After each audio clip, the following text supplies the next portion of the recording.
Their lunch and coming in, and I know that there are folks online. We want to get started because we want to hear about these incredible projects. So welcome everyone. I'm Karen Cito. I'm a professor here at the school. I'm also the faculty director of the Hickson Center for Urban Sustainability. And I am really excited about today's talks. Since 2018, the World Resources Institute's Ross Center Prize for Cities has showcased urban innovators that have developed solutions for some of the most pressing problems that cities face. Now, why should we even care about cities? More than 50% of the human population live in urban areas right now. And every single day, we're adding something like 20,000 American football fields worth of cities somewhere on the planet. So urbanization is physical. We're transforming the planet, and with that, we're transforming local environments, regional environments, and global environments. Cities present an incredible paradox because on the one hand, they generate the vast majority of the world's GDP. By some estimates, something like 80% of the world's GDP generated in cities. And at the same time, they're clearly a large part of the problem when I say problem in terms of climate change. By some estimates, something like 70 to 75% of greenhouse gas emissions from final energy use. And I hear it's very important, it's about final energy use, not energy production. But something like 70% of greenhouse gas emissions from final energy use are produced by cities. So we have cities that are innovators, that provide jobs, healthcare, education, bring people out of poverty, and at the same time, they're clearly a large part of the climate problem. And so the paradox is, how can cities be both a catalyst for change and also a key part of the solutions to climate change? I mentioned that since 2018, WRI's Ross Center Prize for Cities has showcased urban innovators that are demonstrating solutions at the urban scale of how cities can be part of the solution, and also how these solutions can be implemented and scaled beyond individual cities to other cities. Today, we are really delighted to showcase the work of 5 transformative projects that were drawn from a record pool of 334 applicants for the prize. So these are the top 5 applicants out of 335. It's a little bit like getting into Yale, it sounds like. Incredibly selective. The theme for this year's prize was, or is, Catalyzing Healthy Cities. And the projects that we're going to hear about today, they connect nature, mobility, essential services, and public spaces in ways that improve the quality of urban life. What makes these particular projects so important is, yes, their local impact, but really important, their domino effects. They showcase how change can spread across institutions, to communities, and also to cities. I'm going to invite all of you after today's seminar to visit our co-hosted exhibition, How to Make a City, the Next Decade of Urban Action. That exhibition features all 25 finalists projects from the last 5 prize cycles. So you're going to see for the last 5 years, the top 5 finalists.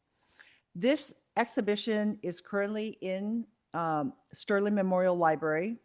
It's going to be there until the first week in May. And then after that, it's going to be in the Porview Center in Klein Tower, which is right behind here, through the end of May. So I highly encourage you, all of you, to go look at that exhibit. Now I am going to turn it over to Jen Shin. I'm going to invite Jen Shin. She is the global lead for the Ross Center Prize, to introduce our presenters. And I want to thank all of you for being here. I want to thank the finalists. And most of all, I want to thank the WRI Ross team. Thank you.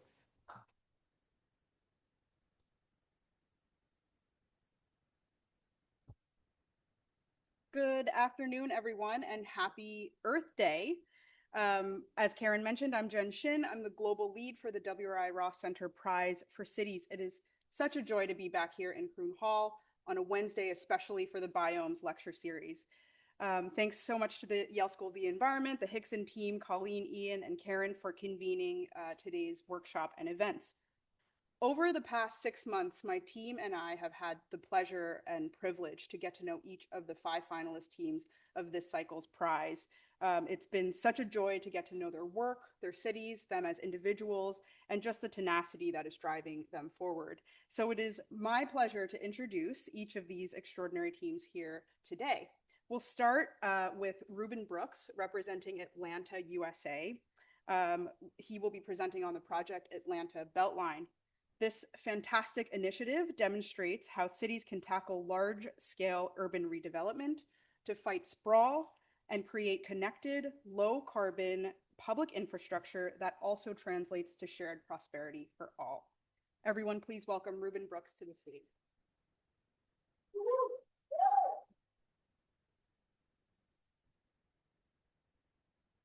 Well, good afternoon. You guys ready to learn about Atlanta's beachfront property? We don't have water, but we consider it to be our beachfront property. So you guys have the slides ready, or?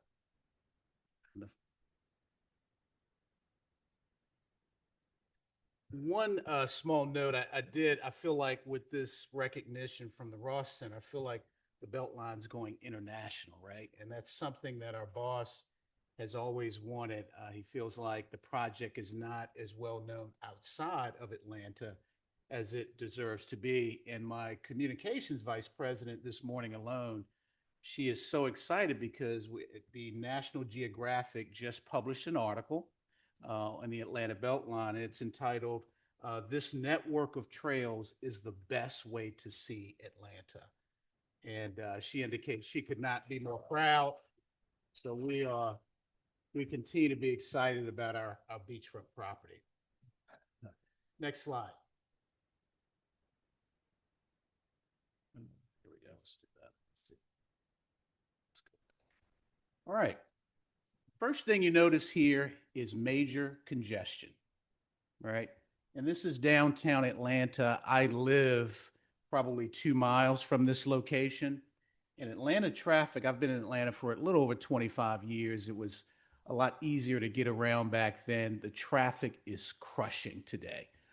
So what we're witnessing is a tremendous amount of sprawl. So you've got folks navigating from the 21 county region, some coming to work in downtown Atlanta, many just quite frankly, just passing through.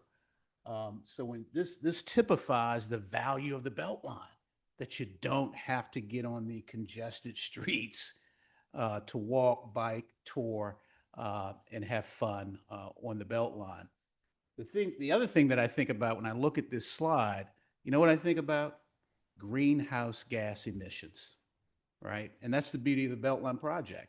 No cars can get on the trail.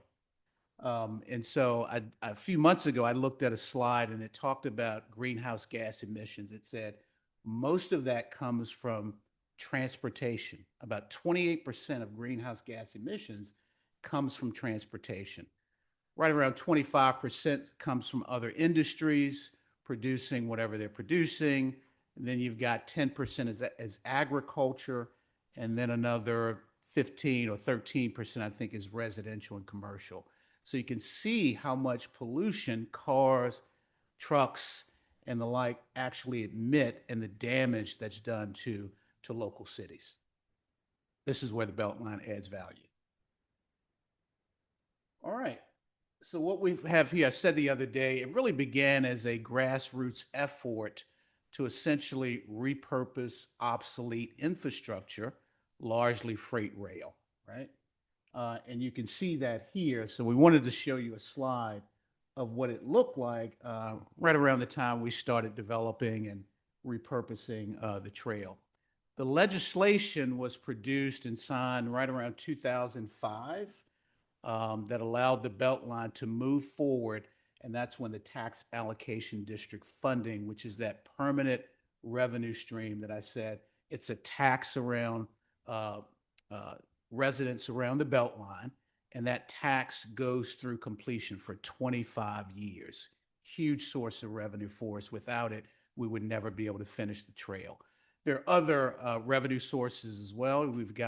We call it a special services district tax. That's this small tax on apartment buildings and commercial and industrial buildings around the trail as well. Then there's the philanthropic contributions. We've got grant, local, state, and philanthropic sources as well. And then we also charge folks, if you want to film on the Beltline, there's a little bit of a charge for that. So we've got licensing and revenue that's produced from filming. A lot of kudzu. Here it is. Here's what it looked like before. Here's a snapshot of it today. Absolutely beautiful. You've got about 160,000 or so residents who live nearby. We get about 2.5 million plus visitors a year. And we'll see later where we actually set up small businesses along the trail as well. And now those small businesses can effectively benefit from that 2.5 million plus visitors. They would have never been able to have the kind of revenue and showcase their businesses without the Beltline helping to essentially set them up on the trail. And again, one of the most important features outside of the trail itself is we are reconnecting 45 different neighborhoods. And this is our North Star. As I indicated, it's not simply about the trail itself. Trail design, development, and construction is central to what we do, but look at everything else around the ethos of the trail. And that's why people have a say. This is what we've come up with. So it's 22 miles of trail, pedestrian-friendly trail. It's 33 miles of urban trails when you add in spur trails to that. We've got 13 acres of green space and parks, 1,100 acres of environmental reclamation, 5,600 units of affordable housing. That's been the mandate from day one, that when you finish, you must show that you've helped finance or build 5,600 units of affordable housing. And we do that with a lot of other partners in Atlanta, not just us. We've had $10 billion in economic impact, right around 50,000 permanent jobs is the goal, and 48,000 construction jobs. And this is the visual of the trail itself. Won't mean a lot to you guys, but you can see that the green represents the segments that have been completed. The yellow references those segments sort of under construction. Red is more shovel ready. The other diagram references those segments in the planning stages. But as you can see, we are filling out this circle. We're moving and driving towards completion. And if you look at right around 5 o'clock, we call that the Southeast Trail. Segments 4 and 5, a week or two ago, we did a ribbon cutting. So that effectively puts us at about 71% of the 22-mile trail is complete today. And when June happens, the segment right behind, right around 5:30 or 6 o'clock, we will do another ribbon cutting, and then we'll be at right around 81% of completion. So for the first time, if you look at the dial on your watch, folks will be able to traverse from about 12 noon all the way up until about 10 o'clock p.m., unabated, no construction, walk, bike, scooter the trail. And this is a little more construction, just showing the trail under construction. What I wanted to shift to here is the affordable housing component. So again, we've got that 5,600 goal mandate by 2030.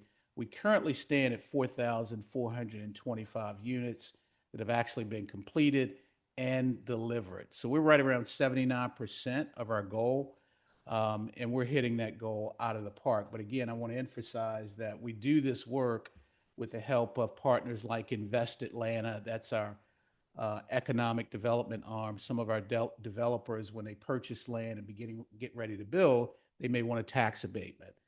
We do this work with Atlanta Development Company.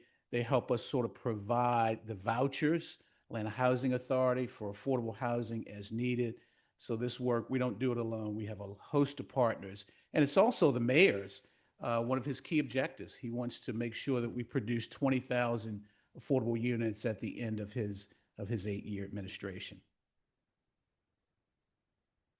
And again, this references, we don't do this work alone. There are a lot of tools that we use to drive affordability, a lot of tools that we use, including tax credits, vouchers, and also tax abatements. We've recently purchased 90 acres, and that's key as we go through today. I think the key for us is owning the land because we can drive affordability. Here, showing a development, this is University Avenue. We'll actually build more affordable housing on this site, and we've essentially set up some small businesses and container-like storefronts on this location. Murphy Crossing, this is a prototype. We'll have thousands of units on this site over the next 3 to 5 years. It abuts the trail. We've had $10 billion in economic impact. We've invested about $719 million, but when you look at all the construction, all the business revenue that's been generated, all the taxes, we're right around almost $10 billion or so. All right, these are our partners who we do business with. Couldn't do it without the city of Atlanta, Fulton County, Atlanta Public Schools, Invest Atlanta, and so many other partners, and our philanthropic partners who've actually committed hard dollars to ensure that we complete the trail by 2030. There you go.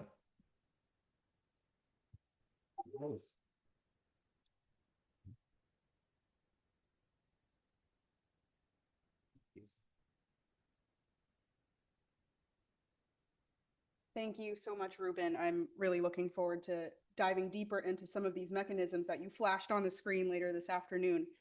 The integration between nature, cities, and communities is at the heart of another project that I'm very happy to introduce next, Sistema Verde Urbano. We'll move on to invite Juan Pablo Diaz of GIZ, working with the municipality of Loja, Ecuador, on an integrated green urban planning framework that has become the DNA of how the city plans and grows and lives and plays.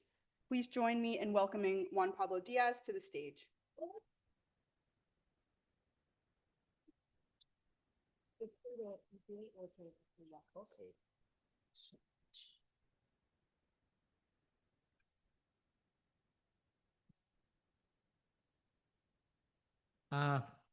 Good afternoon, and thank you for to be here.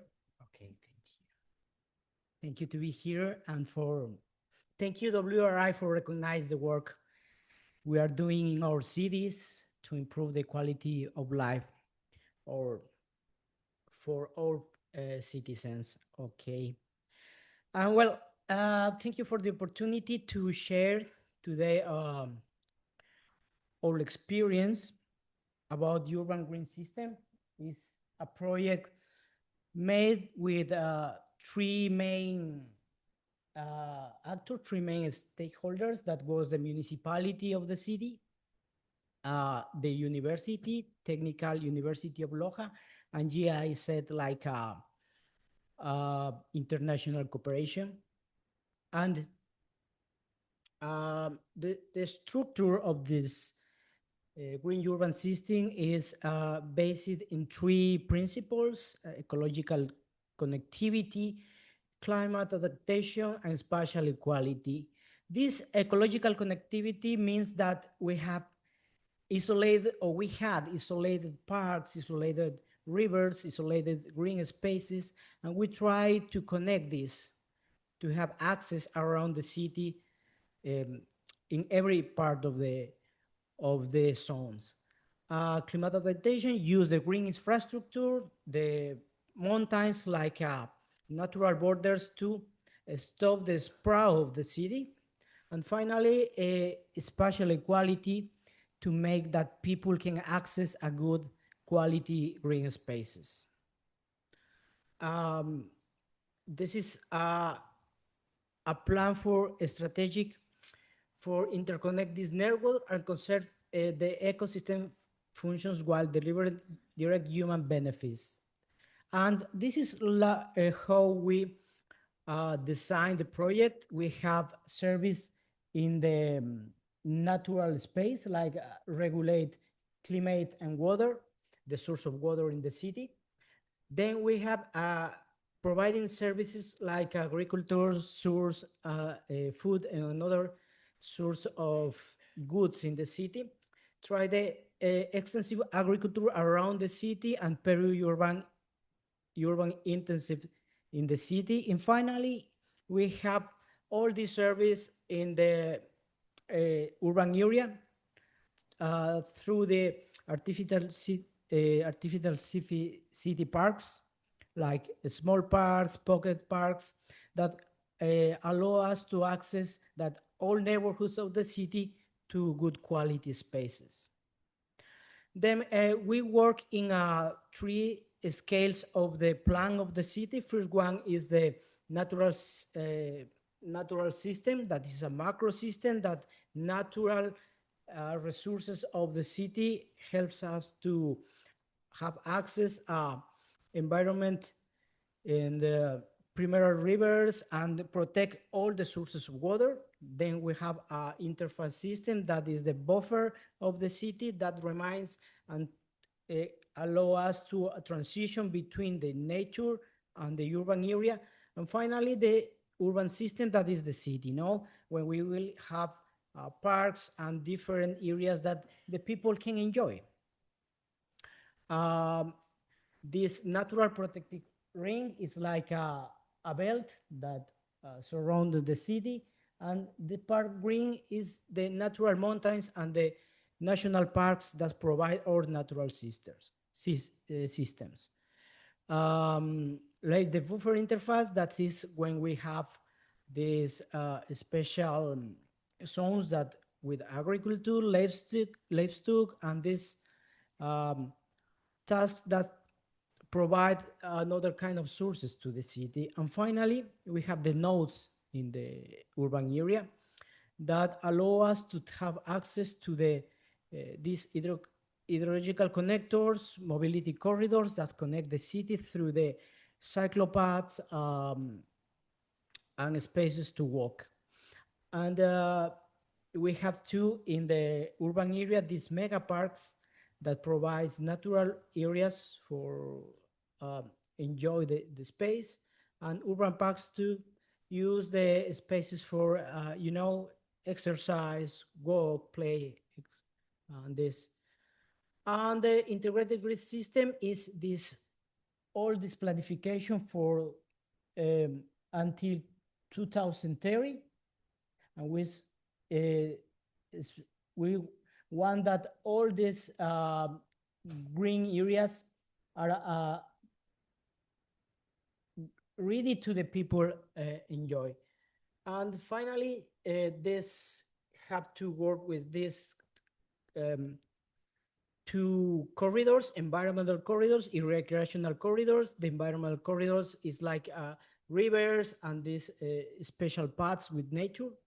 And the recreational corridors is like uses like linear parks. And we have two examples of the pilots, these interventions. This is a park named Florida Agriculture Park, where we pretend that the sources of like food, the people can use these spaces to produce agricultural products. And we have another recreational park named Hipiro Bioconnector, where is designed that people can use like a recreational areas.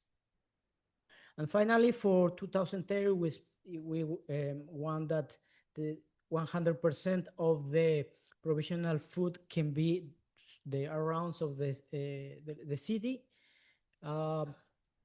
We have a total management of the water of the city, increase climate change adaptation, and create new biodiversity areas in the city. And finally, the learning is that this green infrastructure is not a luxury. It not have to be just a decoration on the city. That is mechanical, fundamental mechanism for equality, well-being, shared, and civic participation. And The message is, in this case, for our work was key that we work with international cooperation, with academia, and with municipality, and of course with population, with the citizens of the city, because just one institution is impossible to get good results. Yeah, I think this is this project.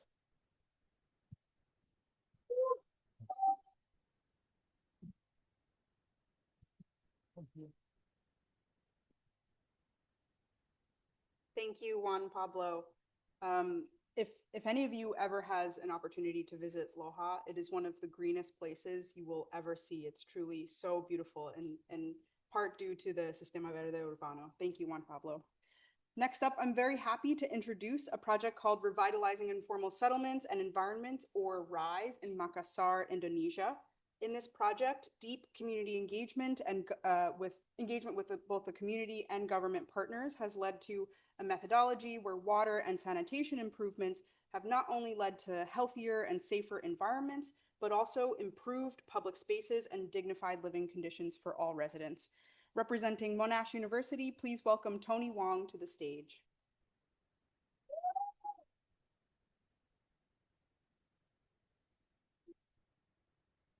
Oh, good afternoon. Thank you, Jen. And thank you, WRI and the Hickson Center, for your hospitality. Professor Cito, much appreciated.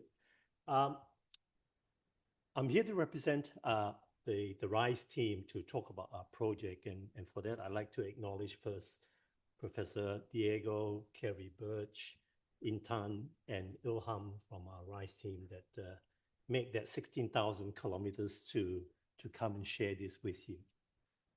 And the focus of our work really is to address this quite perplexing, complex, and often forgotten issue of urbanization. And that really is about the significant increase in informal settlements in our urban environment. And that is symptomatic of what Professor Cito mentioned about cities as the engine of economic activities. And that actually become the catalyst for a lot of rural to urban migration. And that actually led to, if you think, increasing population of people living in informal settlements as a result of that. What we don't appreciate is that this is really the harshest condition that people can live in. And that harsh condition can often impact on the health and well-being of people living in informal settlements. These are some of the examples of the type of conditions they live in. As you zoom in a bit more, you see that most of the sanitations are in cesspits like this, and videos of the environment whereby the soil is completely saturated is the leaching of what is actually in the cesspit.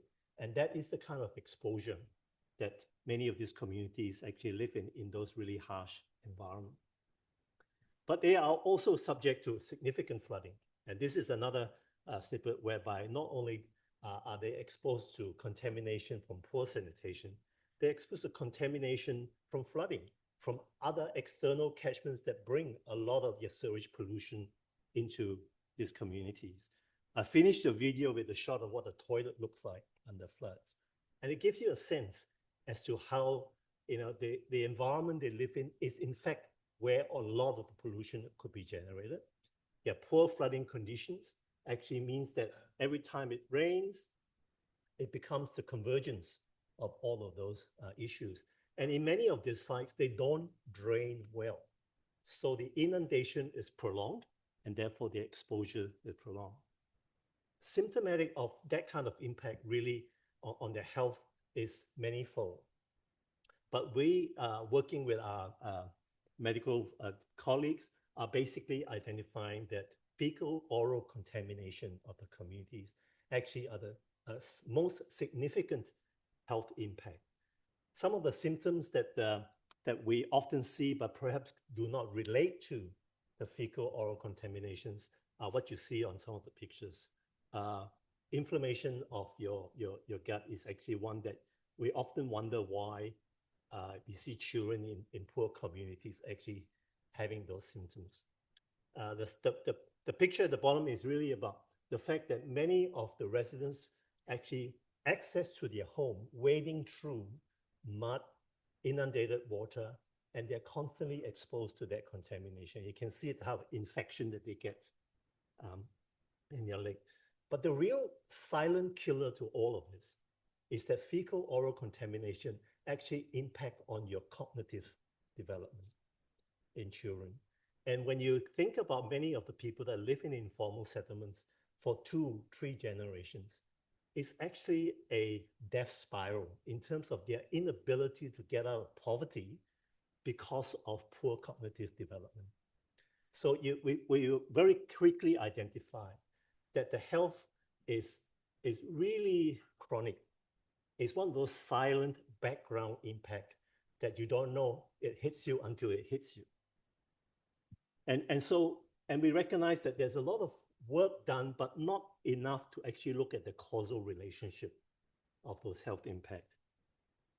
So our vision when we started this project some 9 years ago is really that if we can reduce environmental contamination of the environment that these settlements are in, we stand a great chance of improving the health of people that live and exposed to such environment.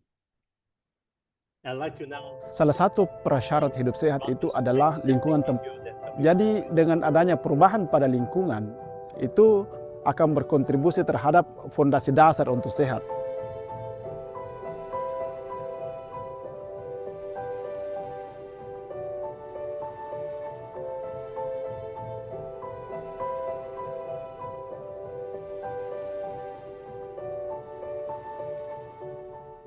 Informal settlements are the convergence of multiple challenges of poor sanitation, flooding, poor drainage. It's really important for us to recognize the relationship between the quality of the environment and the health and well-being of the people that live in that environment. RISE uses nature as infrastructure. We're delivering constructed black water treatment wetlands that provide a filtering function and remove pollutants so that black water can be released into the environment safely or reused for other purposes. Jadi selain sanitasi, kita juga melakukan improvement terhadap lingkungan, kemudian kita sesuaikan pathway atau jalan di sekitar lingkungan warga, itu diharapkan dapat mampu mengurangi dampak banjir. Contohnya itu lorong saya dulu itu tergenang dengan air. Tapi sekarang saya sudah bisa, contoh pergi pasar, sekarang bisa langsung ke depan rumah naik motor. The participatory design approach has been critical in RISE's success. It was really important that we respect and listen to the local residents, understand best what the challenges are and what the opportunities are. Bersama-sama dengan warga mencoba meletakkan di mana posisi yang paling bagus untuk infrastruktur ini, dan kita juga melanjutkan proses operation and maintenance.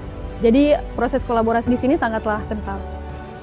Jadi untuk melihat perubahan, kita menggunakan desain yang disebut dengan randomized control trial. Dengan menggunakan kontrol ini, yang pertama kita melihat bahwa perubahan yang terjadi nantinya itu betul-betul karena intervensi. This enables us not just to give immediate benefits to the residents by delivery of infrastructure now, but also to scale. Program RISE ini bukan hanya untuk Kota Makassar, tapi program RISE ini untuk dunia. Saya sendiri merasa sangat bangga karena kita melihat impact langsung baik dari kesehatan, lingkungan yang lebih terjaga, dan kualitas hidup masyarakat yang juga kita sama-sama bisa rasakan sendiri. And to, of course, embark on such ambition requires significant collaboration. And this is, in fact, the makeup of our team, where we really bring together the best of the various disciplines that need to come together to deliver on such solutions. The funding for our research is actually supported by the Wellcome Trust, where we set up 2 laboratories and do a lot of the work that is needed for the randomized control trial in measuring the effect of our interventions on the ecological health of the environment and, of course, the physiological health of the communities. Infrastructure was funded by the New Zealand government, the Fijian government, and the Australian government in the way that we work in both Indonesia and in Fiji. Our hypothesis and our strategy is really to actually address all of the potential pathways and stresses that actually addresses contamination on the site.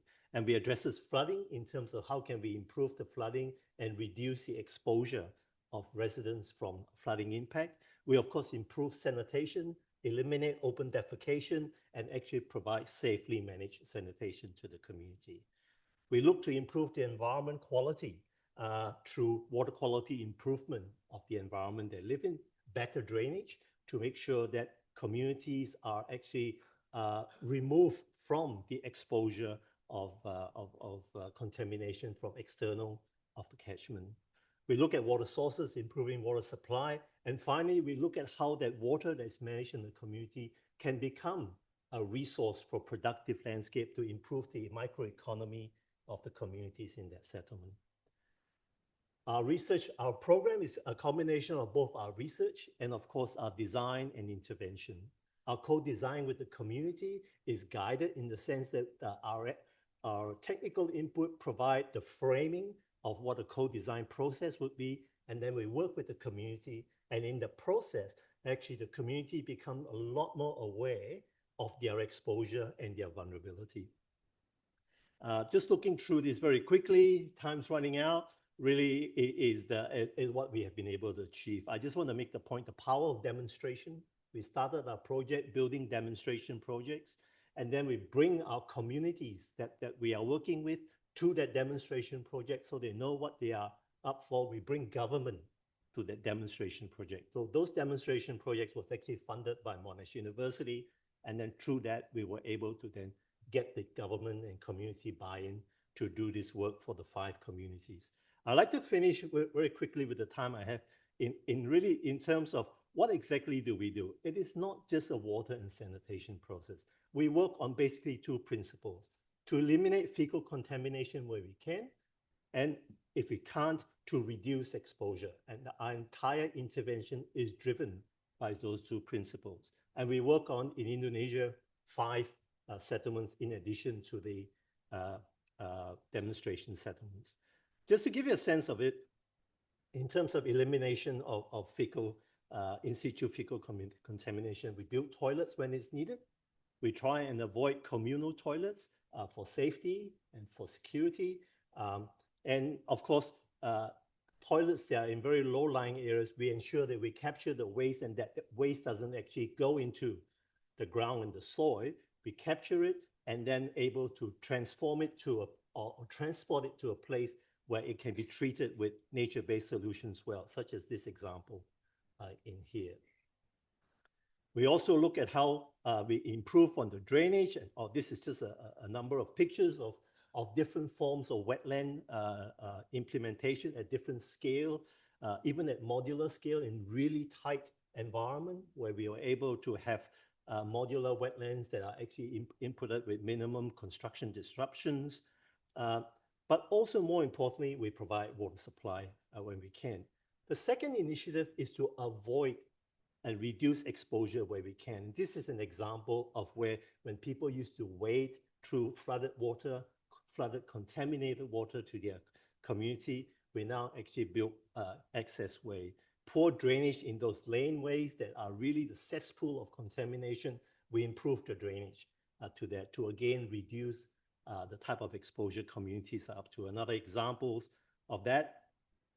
And of course, a summary of the achievements we've done with the work we have, how to build livable, more livable communities from all of the work that we've done in terms of transforming a space to become a very healthy communal space. Here are some examples of it.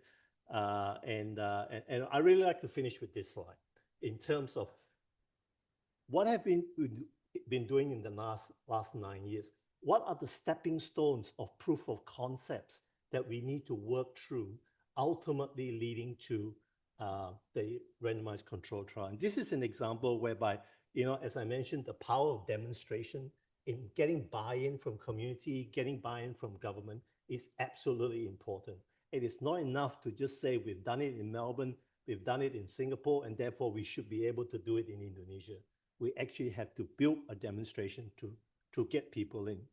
Secondly, in terms of the stepping stones of the empirical evidence, is to actually now provide evidence of the efficacy of our interventions, to provide the evidence that community in working in the co-design process have actually strengthened their social resilience and strengthened their awareness and therefore influence the way they behave in that environment, working together with the infrastructure we deliver.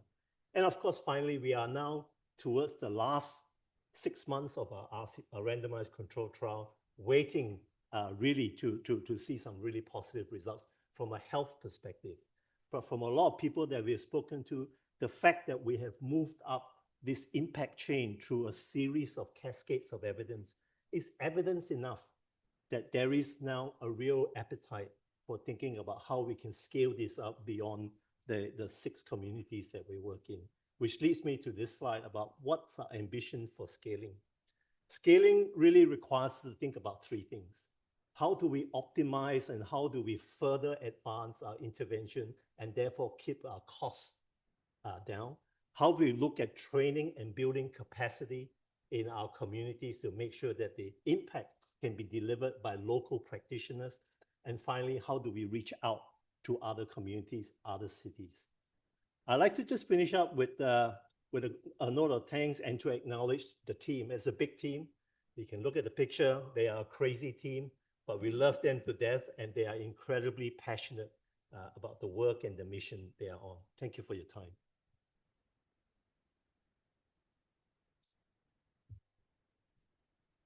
Thank you so much, Tony. In our next project, a car-oriented urban context and widespread unsafe transportation has sparked a youth-led grassroots advocacy movement. I'm very pleased to welcome Move as One Coalition, this year's grand prize winner, to come and talk about how they've secured major policy and funding wins in public transport investment through citizen-led action. Please welcome Haya Bandanya and Ken Abante to the stage.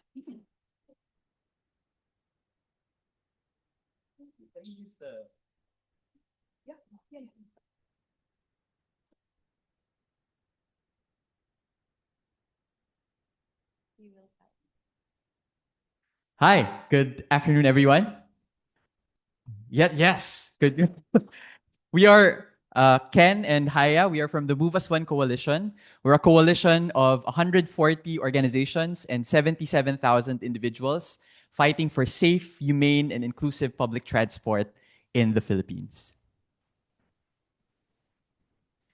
What we do is we try to work together across sectors and silos to demonstrate that when we work together, it's possible to change any broken system. And one of the most broken systems in the Philippines, something that 6 years ago when we started our work, everyone told us that Manila traffic is impossible to solve. And if you've been in Manila and you've been stuck in your car for around 2 hours, just going from, 5-kilometer car ride, it's very easy to give up and probably say, this traffic problem is impossible. My country is hopeless. But when the pandemic happened, we found an opportunity to shift the conversation. Healthcare workers who were supposed to go to the hospitals to take care of us were run down by trucks because they did not have protected bike lanes. Government suspended public transport, and so transport workers, jeepney drivers, went on the streets with cardboard placards that said, "We want to beg for money. We ask for your help." And so the dignity of the commuter, the dignity of the transport worker is a concern in our society that has long been ignored. And I wanted to share with you, and the focus of our presentation today will be the stories of the people who make this change possible and what our practices are in this coalition. We are, yes, part of our practice is being very energetic. This is Ate Mau. Ate Mau is a bone cancer survivor and a leg amputee, a person with disability who walked with the Secretary of Transportation for many kilometers. in order to show just how inaccessible our major avenues are. He has been able to effect change. We are widening our sidewalks. We are making sure that our avenues follow accessibility laws, and construction is going on.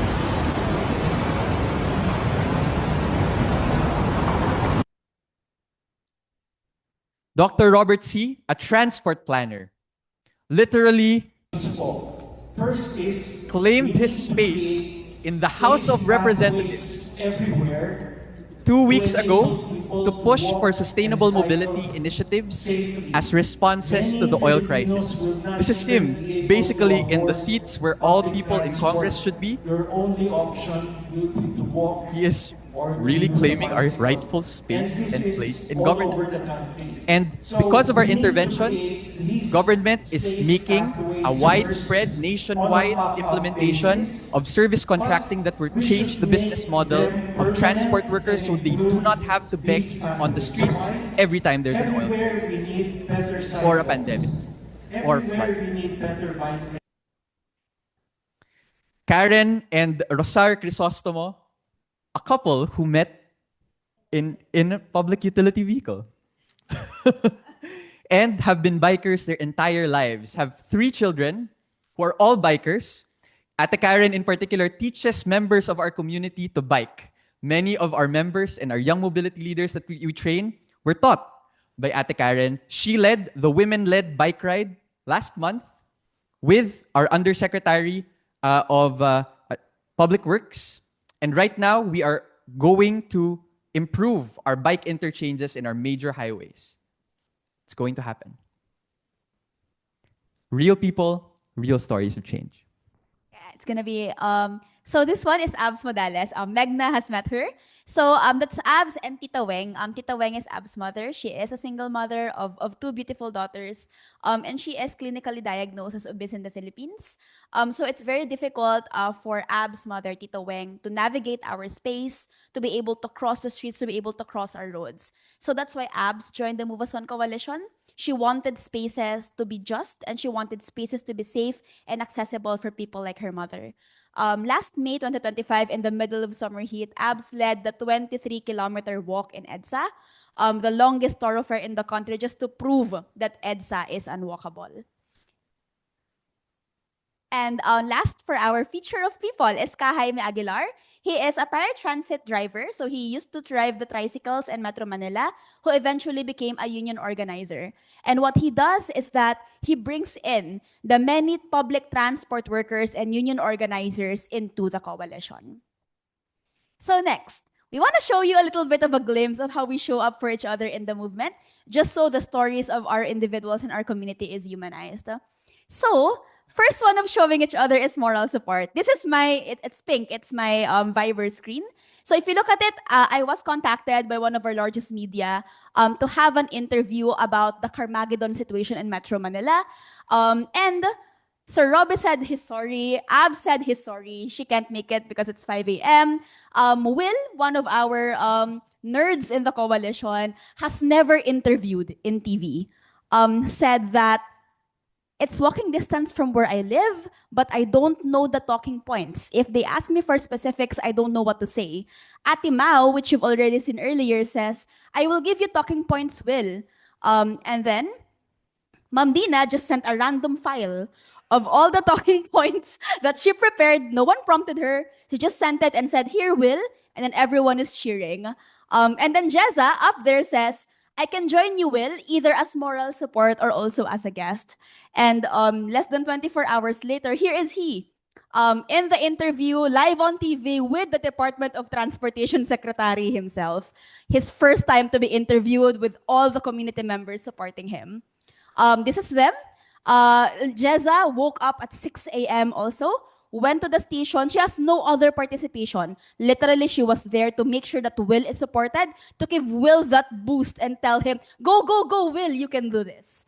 And after that, we are also trolling him in the coalition. This is Ken, that's his name in Viber. He says, go, go, go, Will, go, Jezza. The second one is community gathering. So this is how our community gathering go.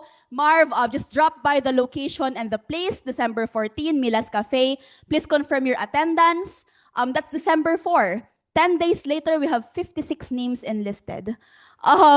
And then there, we were filed noise complaint because we were very noisy in the area.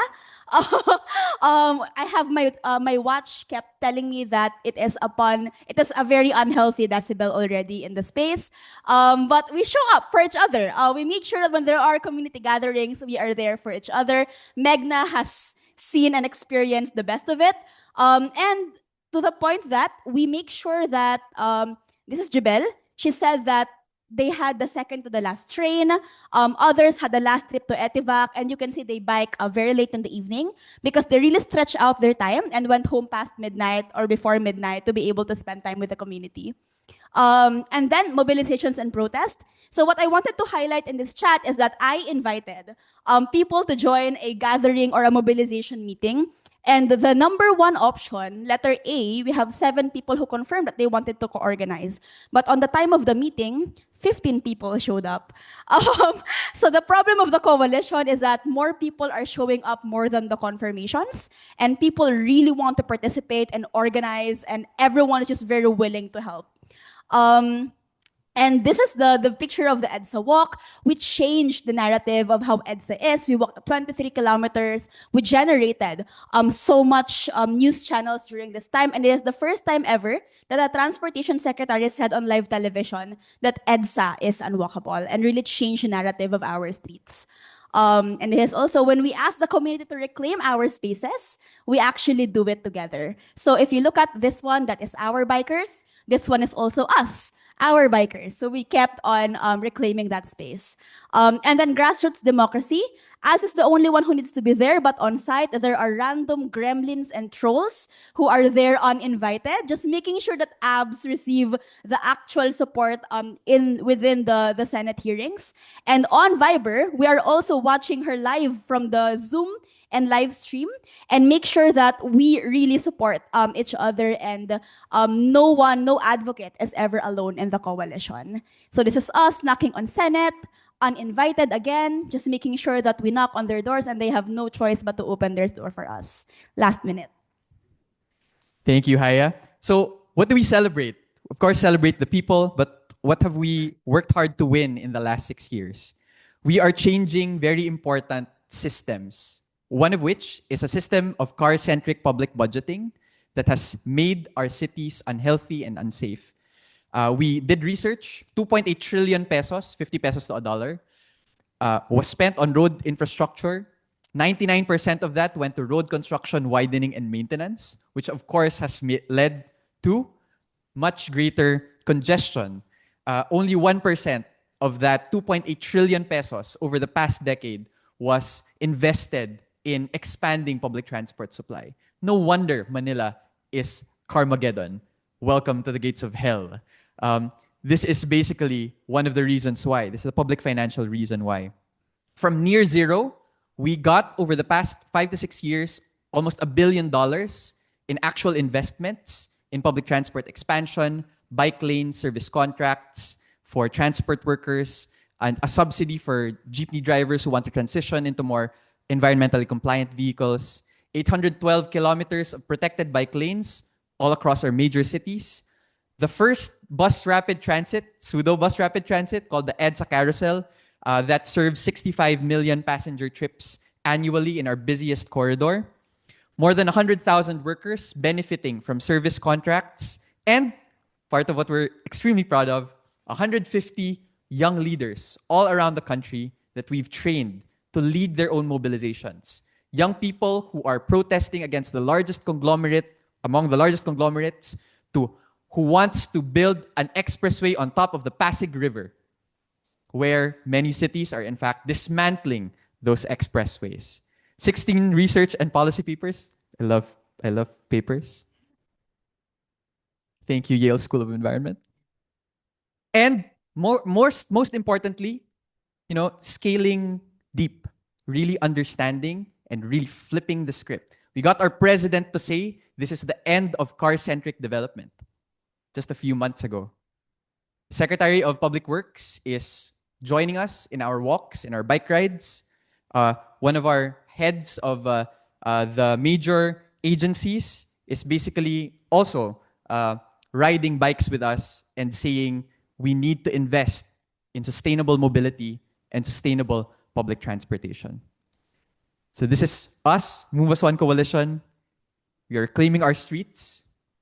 We're claiming our rights. This is our movement.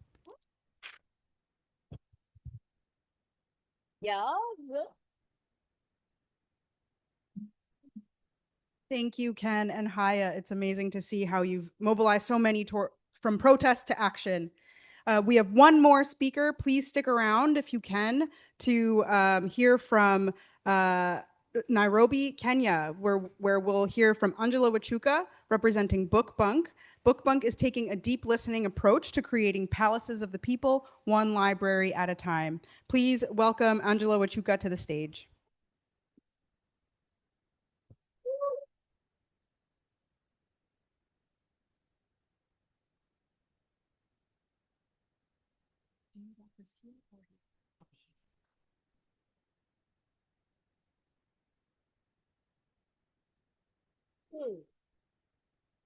Good afternoon, everyone.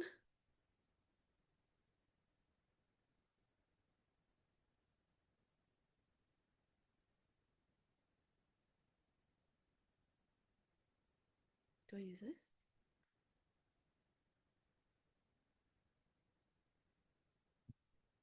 Good afternoon again. Greetings from Nairobi. My name is Angela Oshuka. I'm the co-founder of BookBank, which restores public libraries. And being Kenyan, I have a packet of tea for anyone that can tell me the origin of the phrase palaces for the people. It's really good tea. It's Kenyan. I see a hand up. Yes, please.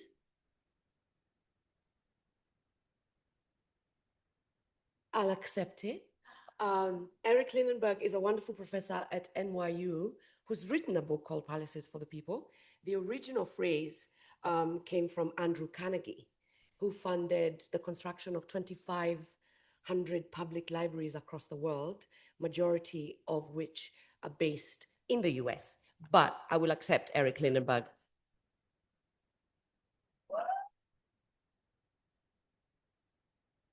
Especially because it's also the title for our podcast, but singular. We have a podcast called A Palace for the People, which unearths all the archives and hidden histories that we have found in Nairobi's oldest public library, which was opened in 1931, which is what you see on the screen. So, why public libraries? I'll give you some context about Nairobi. We are a population of just under 6 million, depending on who you ask. About 60% of the residents of Nairobi live in informal settlements. About 125 Kenyans are the richest of us and control about 70% of the economy. Within that context, public libraries become the spaces that can equalize access to all sorts of things.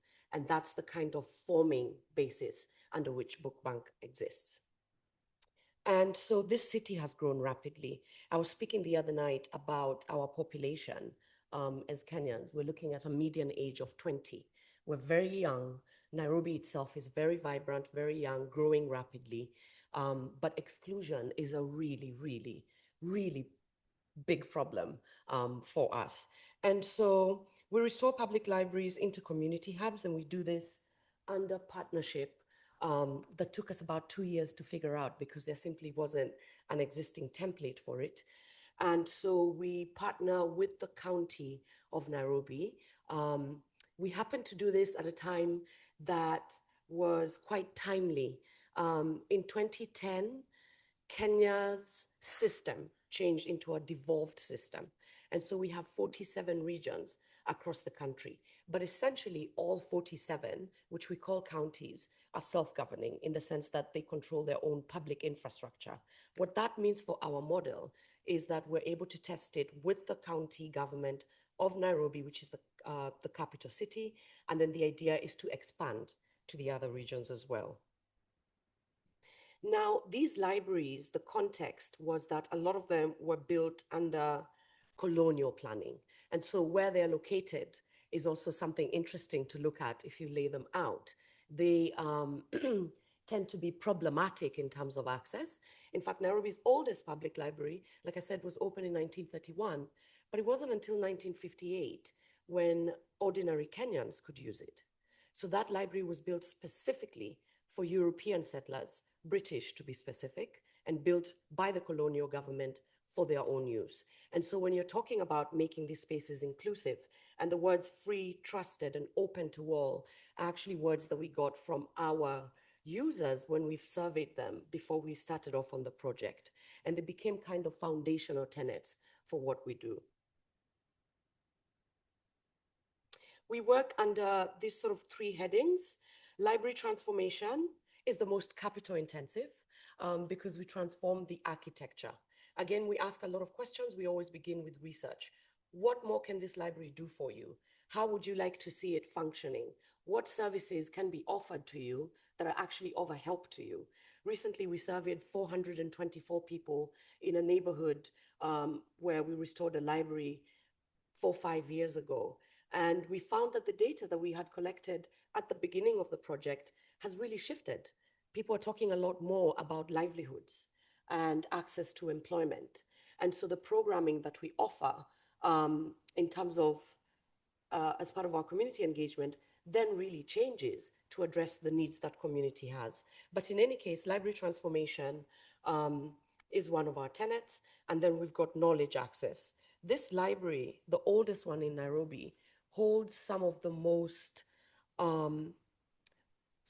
oldest collections of archives about the making, not just of the city, but of the country as well. Papers were deposited there that determined how the city was designed, how the country was designed, what decisions were being made in the lead up to independence. And so also making this information accessible to the public is a huge part of the work that we do. The oldest newspaper, for instance, in Kenya was published in 1902. A physical copy of an issue from 1903 exists in the library. And so you have a very kind of rich archival bank of information. Our programs are very vibrant. Again, we do them in response to what residents want, but we also sneak in there, being people who've worked in the creative arts all our lives, things that we think are funky and that we should host in libraries. So in 2 weeks, we'll be hosting the 5th edition of Nairobi Lit Fest, which is a big literary gathering that we have every year. We feature about 60 writers from across the world, and we ensure that all these conversations are happening in these public libraries. And the logic behind that is also that traditionally, these sorts of gatherings have happened in very well-resourced parts of the city, in very fancy hotels. We do that too for some fundraising, but it's very important to us that these conversations are hosted within this public infrastructure. Adaptive reuse is a key tenet for us as well. I know we are in a center that concerns itself primarily with the environment. One of the programs that we have is called Green Bank, and we restore what already exists. That is a key part of our approach. So the buildings exist, we're not building new buildings, we're repurposing them. Solar heating, rainwater harvesting, urban planning, all these are things, urban gardening rather, all these are things that we're also running in the libraries. What do these spaces now do? Keep in mind that we're in very low resourced centers that are urban. And so the public library becomes a sort of connective tissue for a lot of things. And also formal service delivery that sort of government can't provide or is not providing, or in any case where we're dealing with places where you have very low reach. And so because the building is already publicly owned, the function outlasts any single organization that's working in there. So we work as a facilitator. All sorts of people come in there and offer services as well. We've seen usage go up by 250% since we began this work, which is really a testament to the sort of impact that this civic infrastructure has the potential to have across the country.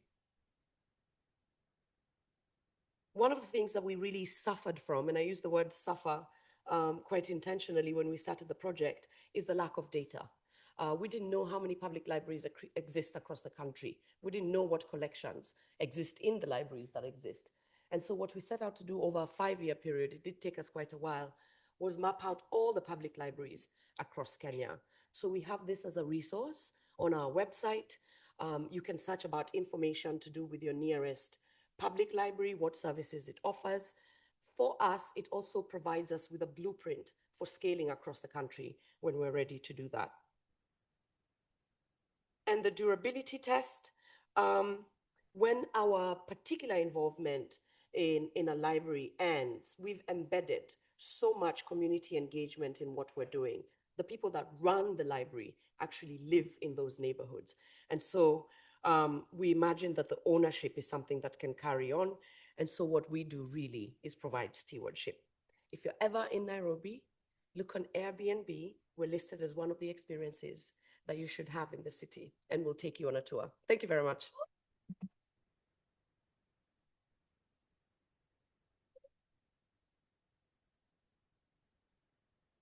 Thank you, Angela. How about one more round of applause for all of our finalists?